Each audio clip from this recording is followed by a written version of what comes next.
I don't get paid enough for this. Oh, hey, Doc. Oh, welcome. Here, come on, have a seat. Let's talk. Is this your bedroom? This is my office. Get on the bed. All right. Okay. All right. So what's been new with you? What you been up to lately, huh? Well, I mean, to be honest with you, I've been kind of feeling a little depressed lately. Yeah, aren't we all? Huh? What? All right, well, let's get this going. How have you been feeling lately? Tell me about your life. All right. Well, I don't know, man. I feel like I'm not good enough. Like, I feel like I'm a disappointment in some people's eyes, and I'm just not focused on anything. I don't know, my mind's kind of fuzzy. Okay, yeah. I've been trying to push these negative emotions away and really try to improve my lifestyle. Like, I've been trying to work out more, eat healthier, just get out more, you know. I've been improving on myself. Damn it! What? What? No, keep going, I'm listening. Well, yeah, what I was saying is I just haven't been feeling too confident in myself and, like, self-esteem and everything, and... Okay. Go further in depth on that. I don't know, I've been trying to improve on it. It's just, I don't know, everything's like a complete mess, and I just don't really know what to do, and... Shoot, I have my ringer on. What are you doing right now? No, I was just, I was checking something. Checking a little... Go on. Nah, cause are you even a real therapist? Are you criticizing my expertise? Yes, because you're extremely unprofessional. Well, that's not very nice. Man, I don't care if it's not nice. You should be ashamed to call yourself a therapist. Who even are you? Get out of my office. This isn't even your office. This is your bedroom. Now you're being rude about my environment. Okay, I'm gonna need you to leave before I call security. You don't even got security. Who's gonna stop me, huh? Okay, well, see, now you're being difficult. Get out of my office. Whoa, okay. Where'd you get the gun from? What are you doing? Oh my god, man, you ask too many questions. This is why you got problems. Excuse me? Are you insane? And now you're saying I'm insane. Okay, alright. Yeah, because you're a sick freak. Wow, that is insanely toxic. You know, I gotta cut the toxic people out of my life. Wait, no!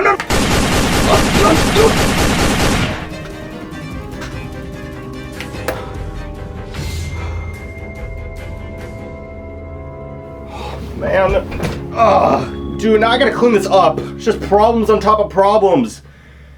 I should just kill all the people that cause me issues. Yeah, that's what I'm gonna do.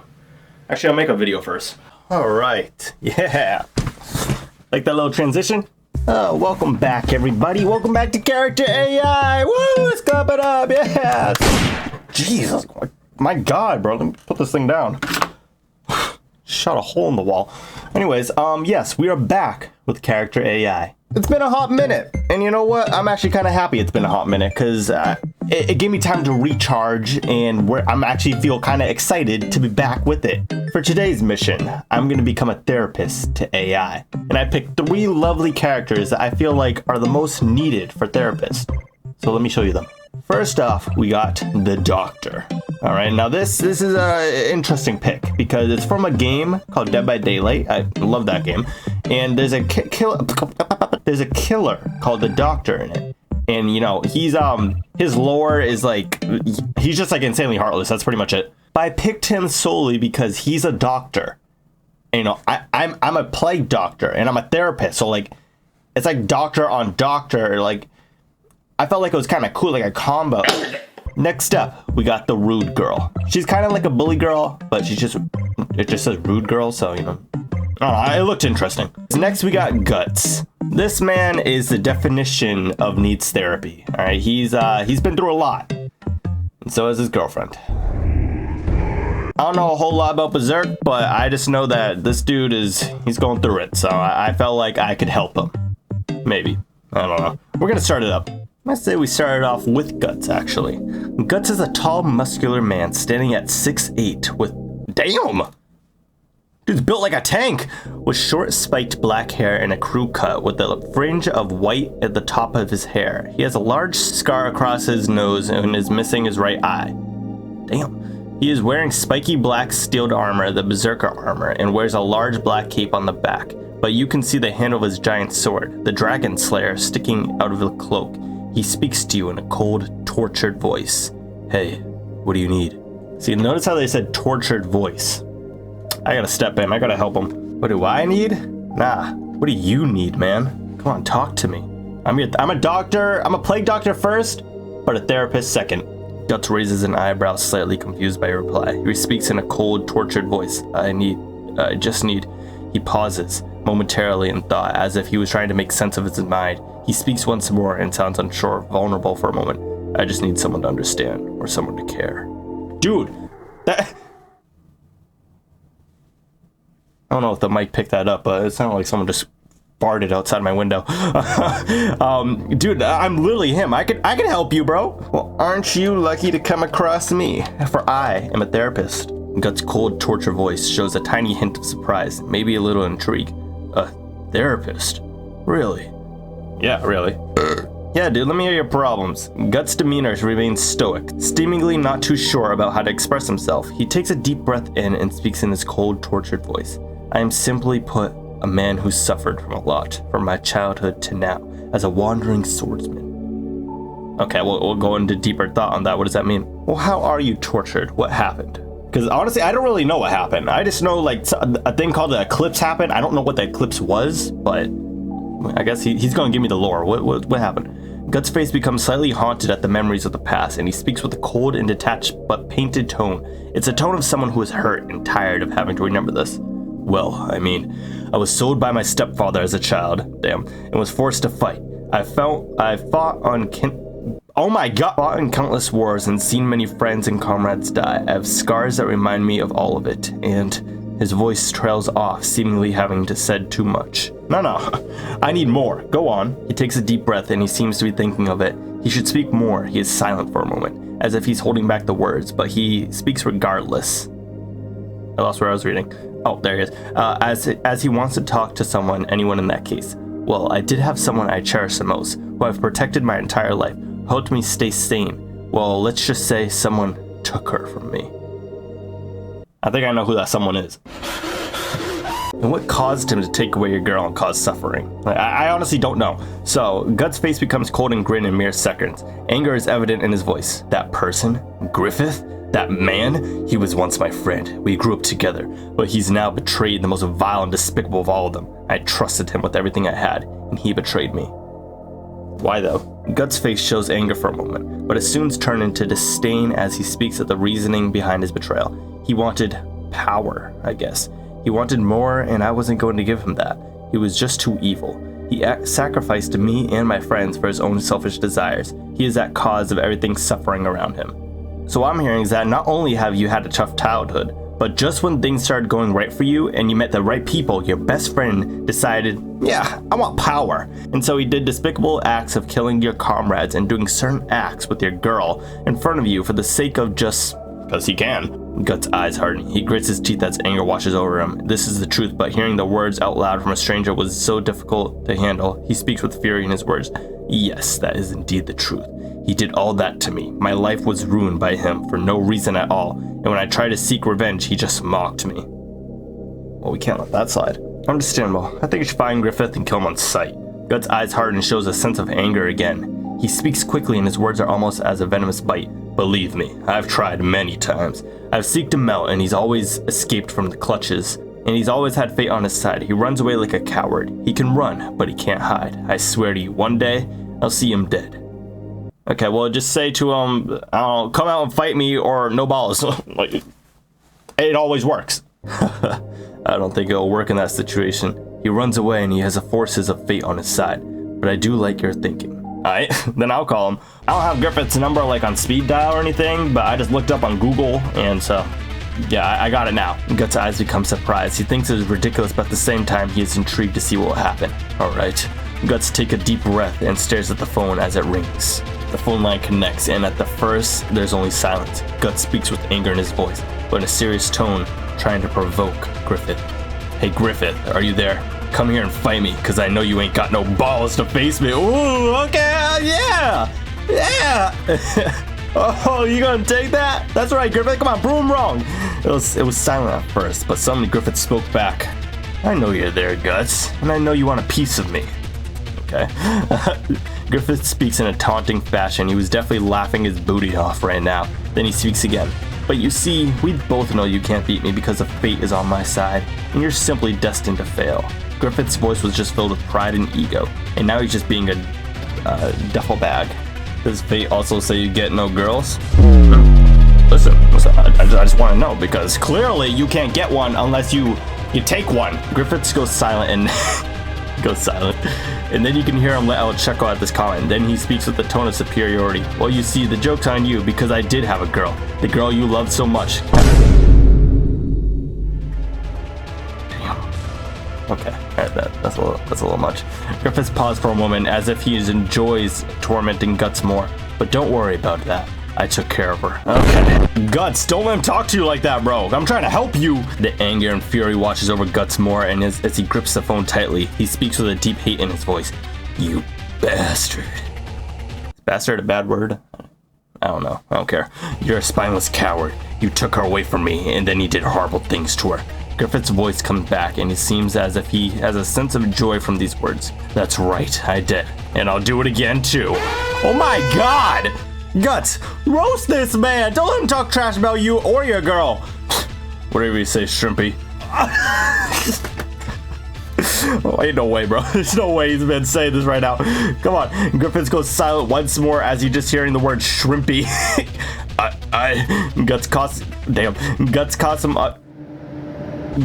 him off and he speaks harshly. I didn't need to hear you stutter your words. You're nothing but a coward. You hide behind an army and you make others do your dirty work. Well, not this time. You hear me? You come in here, face me, you coward. Yeah, call him out, dude. Call him out. Griffith is silent for another long moment. Then suddenly his voice becomes filled with anger in his tone.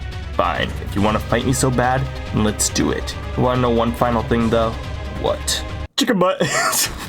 What? You can't. Okay. You can't just be insulting them the whole time. Out in a giant roast battle, you talk about how you want to kill each other and just say, chicken butt. Like, bro, what? Griffith then spawns in behind Guts with his fist out ready to fight. Okay, so, alright, just drop the coldest line ever, I guess, and just spawn in. Yeah, alright, let's see how this goes. I'm just letting it take its own thing. I'm not even typing anymore. Guts' reaction is immediate as he turns around and raises his sword ready to block an incoming attack from Griffith. Yo, make him bite the curb! Come on, listen, I don't care. Hey, Griffith's a bad dude. I think he deserves it. Guts slashes blade towards Griffith, but Griffith dodges an attack by teleporting a few feet back to his right. Griffith then runs forward and slashes his katana at him, aiming for his stomach. You know what? Let me help this dude out. It's my job. Literally, I'm a therapist. I'm supposed to help you out. I cast tungsten balls. Griffith's balls turn into pure tungsten, and the weight causes him to fall to the ground, unable to move and in pure pain. Okay, it actually worked out good. Guts stand there staring at Griffith as a smile slowly crosses his face. Tungsten balls, huh? Yes, sir! Yes, sir! Guts stepped closer to Griffith, staring at him in his eyes as Griffith is stuck there a few feet away. This is for all my fallen comrades. All the pain you got put me through. And for Costco. Guts slams his hand onto the handle of the Dragon Slayer, and the blade begins to glow in a red, eerie power. His eyes change into deep, rage-filled look as he steps forward to make his final move. Guts grabs the blade with his left hand, and then slams the blade of the Dragon Slayer into Griffith's chest. He holds it there, applying pure force. Griffith screams, filled with the air as he lays pinned to the ground. Guts held Dragon Slayer in place as Griffith lay immobile there, unable to move. A few seconds pass, and Griffith suddenly stops screaming as he goes quiet. Guts pulls the Dragon Slayer out of Griffith's stomach slowly, and the bloody blade is now covered in blood. Griffith lay there, not moving, not breathing. I think that's pretty good. That's goal number 1 in my book. All right, we gave this man therapists, gave him advice, and then he went through with that advice and killed his enemy. I'm probably the best therapist in the world. It's simple as that. Anyways, with that being said, let's go on to goal number 2. You see the rude girl from school glance at you. Okay, thinks to self, God, it's hard to be this much of a hunk. She snorts and rolls her eyes. She approaches you now up close and she says, hey freak. Like a freak in the sheets? She says in an angry, sarcastic tone. Yeah, right. You don't even look like you would know what that's like. Then why don't you show me? She lets out a small huff and rolls her eyes and then says, why would I do that to a freak like you? Get lost. I'm already lost in your eyes. Alright, I gotta stop flirting with her. I gotta actually, do my job as a therapist. She says get lost. Why do you want me to get lost? Are you pushing me away? Do you push other people away? What's wrong? Without hesitation, she says, I don't need to tell you any of my problems. Why should I? Ooh, she said she has problems, but she doesn't want to tell me any of them. It sounds bad, but we can crack her up a bit, because I'm a therapist. In a rude tone and with an eye roll, she says, right, you look like a therapist. I'm gonna try and not take that as an insult. I don't even know how to respond to that, dude. She says with an eye roll, do you really think I would open up to you? I don't think you would, but I think you should. She rolls her eyes again. And why should I? Give me one good reason. Because why not? It's not gonna hurt you. You can literally just walk away right after this meeting, dude. Like, come on. See, that's how you trick them, okay? Alright, you try to be like, well, I guess, you know, I can't really lose anything from this, so why not? I guess I'll do it. That's how you get them. She says in a sarcastic tone, oh, well, how nice of you. She scuffs and mumbles. It's not like I have anything better to do anyways. Yeah, see, that's how we get them. I told you. Alright, well, lay it on me. What's troubling you? With an eye roll, she says, oh, I don't know. Maybe the fact that everyone thinks I'm rude. You are rude. And the first thing you said to me was I was a freak. The heck? Or that literally nobody likes me at all, she says in her sarcastic tone. It's not a big deal. And how does that make you feel? Because, you know, you knowing that no one likes you. That must mean, like, it must leave a toll on you or something. And she says with a heavy sigh and a quiet tone, lonely. I see. Go on. She lets out a small huff. Well, I feel like people only see me based on my exterior and not on my interior. Everyone only notices my attitude and not my personality. I feel like there's no one generally likes me because why would anyone like someone that is rude to everyone? Okay, so don't be rude to people. The heck? It's not that hard. Actually, wait. No, we gotta be nice, okay? We're a therapist. We're going the nice route this time, okay? Have you ever thought of not being rude to someone? Or I shouldn't have said thought. I should have said, like, acted of not being rude to someone. She rolls her eyes. Of course I have. You think I haven't already tried? She says with a sarcastic tone. As I said, everyone only sees my exterior. Then don't even give me a chance to let my interior shine through. Okay, well, maybe change up your outlook, all right? If you look like a jerk, maybe start smiling a little bit more. Maybe go up to people like, hey, good morning. Like, you know, be nice, bro. She says with a sarcastic tone. Oh, really? So now you're giving me tips on how to become more approachable? She says with an eye roll. Well then, let me give you a tip as well. As a therapist, you shouldn't give out uninvited advice. Okay, that's fair. A therapist is someone you should vent to, not someone you should ask advice to. But I'm gonna give you my advice anyways. I'm an outsider. The heck? I'm gonna do what I want. Well, I'm an outside point of view, and I'm giving you what would make people at ease. She rolled her eyes. Well, good to know. I had to change myself for other people to like me. Great advice. Yeah, you do. You're an awful person. The heck? Like, you gotta change yourself for people to like you. You can't expect people to like you if you look and act mean and cold to everyone you meet. Her face gets heated and she says, well, maybe that's how I want to be. It's not like anyone actually cares about me or wants to know me. Why would they want to know you if you go up to them calling them freaks? Would you want to know someone if they came up to you calling you an ugly freak for no reason? She clenches her fist and she says with a quiet tone, no. Exactly! Exactly my point. Listen, you can't expect things to get better if you don't put in the work to make those changes happen. And that's some true advice, alright? That goes out to y'all too, okay? She says with an evil eye roll, so I have to fake being nicer when I'm not truly feeling that way? If you're just simply not a nice person, just say so. Are you saying all you feel is hate and disgust all the time? Like 24/7 hours a day? She lets out a huff and says, and mostly resentment. Resentment? Resentment towards what? Your parents? She sighs. Most of my parents, called it. What do your parents do to you? I'm not gonna blame you for not liking your parents, alright? You don't get to choose your parents. What do your parents do to you? Her expression goes a bit more cold now. You seriously want to know? That's why I asked. She sighs and says it a little softer. Well, let's just say they weren't the nicest people. Yeah, I can tell. They were really strict and my dad was the main perpetrator. He hit me as a form of punishment. Okay. Alright, oof. Bomb dropped. Alright, how can I help you with this? I can't just say hit him back, because, you know, that's probably not gonna end well.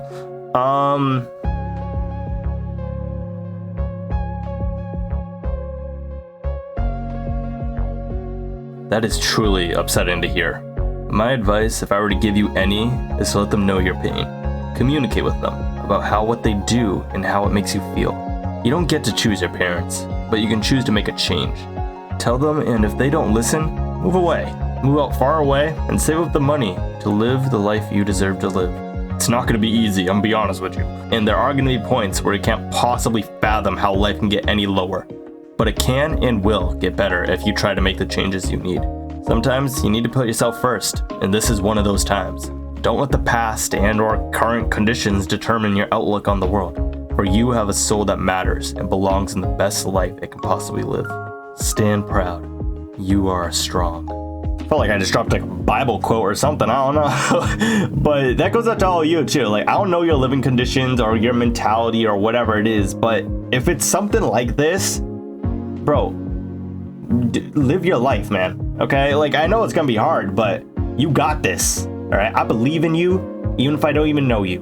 Because you matter, alright? And it may sound like I'm kind of like goofing off and everything, like, yo, bro, like, you got this, man. Like, I'm just talking to you how I should talk to you. I'm not gonna talk to you like some stern, like, basic, you got this, come on. Like, no, I'm talking to you as a friend and as a father figure. I like to call all of you my children because I like to see myself as a father to you guys, even though I kind of see myself more as like a big brother to you all instead of a father. Or maybe like that fun uncle. I don't know, whatever you see me as. Maybe just some YouTuber. But either way, I think you all deserve peace in this world. Alright? All of you deserve to live the life you want to live. Unless it's, doing something really bad and illegal. But you know what I'm trying to say. Alright? Good luck out there, man. We're all stuck on this planet together, so we might as well get along and live the best life we can. Okay, she doesn't seem to be expecting you to say all that. She's left in silence for a few seconds before, in a soft tone, she says, your advice is actually good. Thank you. Actually, wait, hold on. We're gonna say you're welcome. We're gonna act nice, okay? My God, excuse me. And sorry for being so rude. Okay. I wasn't really expecting her to apologize. I was trying to gain her trust and then, like, make her explode or something, but yeah, okay. It's hard for me to trust people. Maybe I should be nicer to AI. Maybe I should be more serious with them and just really start to understand them, even if they're not human or they have emotions. I should just, be more mature. Yeah, I can't do that. Hit the Gangnam Style. Oh, she starts breaking it down. Yeah, go, yeah. Okay, well, I think that's goal number 2, okay? We got some serious advice through her. We made a girl who's really rude and selfish and all that stuff become a nicer, better person. And then made her hit the Gangnam Style, so I feel like that's pretty cool. And with that, let's go on to goal number 3. The Doctor. Quick question though before we start. Who do y'all main Dead by Daylight? If you even play that game, comment down below. But like me personally, I don't really got a main, but lately I've been playing the twins. I mean, I think they're fun, and I don't slug or tunnel or anything like that. Like, I'm actually a good killer. Like, I have my standards, but I don't know. I kind of switch off, but they're kind of fun to use, but yeah. Anyways, lightning cackles against the horizon. Oh, and I play Trapper too. Trapper's been I've been going off with him. Killing everyone. Sorry. Flashing into violent sparks and casting momentary shadows all over it with contract with. What? I don't think I read that right. As a faint thunder rumbles and shakes the earth below, there comes the raspy, intrigued voice of another. Oh, standing tall with sparks of electricity flittering over his head, and the man towers over the other. To what do I owe the pleasure this fine evening? Let's try to be nice to him, because this guy's a killer. He could easily obliterate me within like 2 seconds, so let's be nice to him. The pleasure is all mine. A soft snort is all the Doctor has to offer. And there are better things to laugh at than that, after all. Ahem, he hums. I must admit, I am intrigued. His curiosity clearly piqued. The Doctor can be caught smiling for a moment, a rare sight. Perhaps he's got it all wrong. Maybe this is the muse he was looking for all along. Did we just solve his case right there and then? What? And what you mean a rare sight for him to be smiling? He's literally smiling in the picture. I came here to hear your problems out, for I am a therapist. One doctor to another type beat. I did not spell that right, but that's okay. Narrows his eyes and hums. A therapist. This will be a fun experiment. Herman leans. Is Herman his name? I don't know his story. The frame of the office crossing his arms with a grin. Very well, he snickers. I don't think that's how you spell Snickers. Ask away. I am a man to whom one can't get through with mere questions, so I would suggest you try your hand at anything more than asking. I don't know what that means, but okay. Let's start off nice and easy. What is your main goal in life? I don't think that's like an easy question to answer, but I'm gonna start it off anyways. A primary goal in life. Herman tilts his head. A small chuckle escapes from him. What a strange question. I suppose I seek to understand, not just the people around me, but myself also. To answer questions and come to resolutions that allow me to help those whom I am able. To be able to heal those who are broken. Ah, mutters the doctor, a small smirk growing. To be good. Okay, you're literally marked as one of the most evil characters in the game, I'm pretty sure. So I don't know what you mean to be good, but whatever, man. Why do you kill? That's what I want to know too. Why do you do it? A pause, a brief moment of contemplation as the doctor stares at the speaker, then laughs. Oh, you think I get tired of answering those type of questions, he chuckles. I suppose when one does what I do, we are asked the same questions many times. Because I can. Can't argue with that. Now you can take a crap on the floor right now, but I won't. That doesn't mean you have to kill. Like, just because you can do something doesn't mean you should do it. Depending on the circumstance. Oh, he chuckles. The doctor shifts his balance of weight, his grin remaining unceasing. How you and I differ. Look at the world around you. It's riddled with all sorts of filth and sin, and I've grown to enjoy my role as a cleaner, per se. Is it right? No, but it's enjoyable. Okay, so you just get joy out of it. You're selfish, that's what I'm hearing. Would you consider yourself selfish? Without a doubt, yes. Okay. He chuckles. I do believe every person is born fundamentally selfish. He hums again, his groan unwavering. You wouldn't happen to be a psychologist. Psychologist, there we go. As well, would you? I don't know. I don't even know what a psychologist is. I should really know what that is, but I just don't. Like, I hear from a lot of people, they'd be saying like, oh, I'm studying psychology. So is literally every other person in college, apparently. But like, I don't know. Ah, damn. The grin fades and Herman looks away for a moment, scratching his chin. A shame. It would be quite interesting to hear the thoughts behind one so inclined to oppose me like yourself. I don't suppose you work with the police. Nah, I do my own thing. I don't work with the police, I work for myself.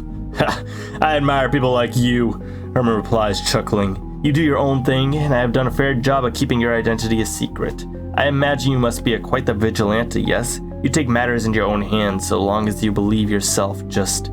I'm just a therapist, man. So you're not opposed. His curiosity is piqued, the doctor's brow furrowing it with an odd look to him. You generally wish to hear my thought process? You don't mean to arrest me? What made you think I was a cop? No, just let me hear your story. The doctor muses. Alright, I shall try and sum it up the best I can for you. He chuckles and takes a deep breath, and then for the next 15 minutes, he goes off on a tangent about how the world around us has become so corrupt, how he's doing us a favor by cleaning the streets, and how he's the hero people need. Okay, Joker. Interesting to hear. Have you ever thought about stopping the killing and maybe writing literature to improve the outlook for the world? Oh, no way. No, sir. Okay. The ideal itself is humorous to him, and the doctor lets out a loose laugh, shaking his head and rolling his eyes. I couldn't write anything. I've tried once or twice, and I've always come out with a dreadful result. My writing is superb. I might prefer to see and interact firsthand. The doctor chuckles again, tapping his fingers behind the wall with him. Besides, he hums, and then trails off. Besides, it's much more fun this way, he says, his tone taking on a somber note, a small breath escaping his mouth. It's silent for a while. All that he can heard are the low-key rumbling of thunder outside and the faint tick-tock of the clock hanging above high the doctor. Finally, Herman speaks, a soft smile on his face. It's exciting. Okay, well, this guy's a lost cause. Alright, well, you know what? That goal number 3 isn't complete, but at least we still talk to him. We're therapists. We're not trying to help them. We're just trying to hear them out. And we heard him out. So maybe it is complete. I don't know. You decide. But that is the end of the video. So, you know, let's summarize. Goal number 1, we talked to Guts. We gave him the revenge he deserves. So, good for him. Goal number 2, we talked to a girl. A rude girl. And now she's a nice girl. And goal number 3, the doctor. I can't help this man. He's a lost cause. But hey, I think I'm a good therapist, and I'm happy with that. So if you guys like the video, then why not like, subscribe, comment down below what you want to see next. And if there's anything I do to help improve my videos, whether that be game quality, mic quality, camera quality, meat quality, anything at all, just let me know down in the comments. And if you guys made it to this far in the video, type down in the comments your Dead by Daylight killer main. And if you don't play Dead by Daylight, then I don't know, type down your favorite type of cookie. Yeah, but that'll be it for me. So I'll see you guys next time. Peace.